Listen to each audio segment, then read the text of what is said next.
Le prophète s'assommait l'enfant qui lui offrit un oiseau.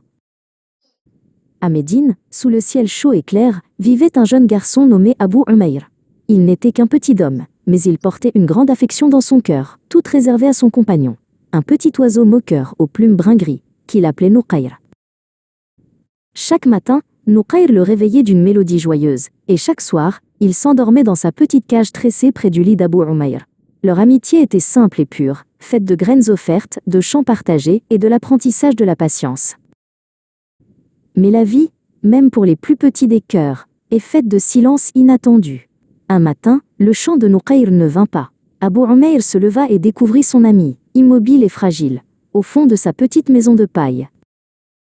Le chagrin d'un enfant est lourd. Il est sincère, immense et sans filtre. Abu Umayr ne pleurait pas avec bruit, mais avec une détresse silencieuse qui serrait la gorge de ceux qui l'aimaient. Le monde avait perdu sa mélodie. Sa sœur aînée, Layla, essaya de lui offrir des dattes sucrées, puis une nouvelle toupie en bois. « Regarde, Abu Umayr, ça tourne !» Mais l'enfant restait immobile, son petit corps secoué par des sanglots retenus. Les mots des adultes lui semblaient inutiles face à cette perte irréversible.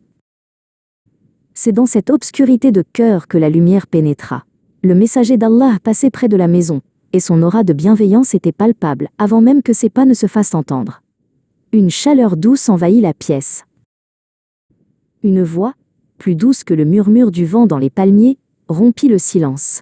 Une voix qui ne jugeait pas l'importance de son chagrin, mais qui le reconnaissait pleinement.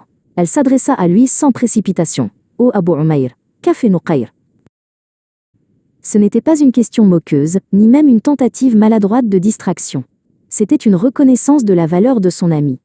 En nommant l'oiseau, le prophète Salim avait validé l'intégralité de sa douleur. La tendresse de l'interrogation enveloppa le petit cœur endeuillé comme une couverture chaude. Le prophète Turan, chef d'État et guide spirituel, avait pris le temps de s'arrêter pour le chagrin d'un enfant et de son oiseau. Ainsi, Abu Umayr comprit que l'amour, qu'il soit pour un homme ou pour un petit oiseau, n'est jamais futile aux yeux de la gentillesse.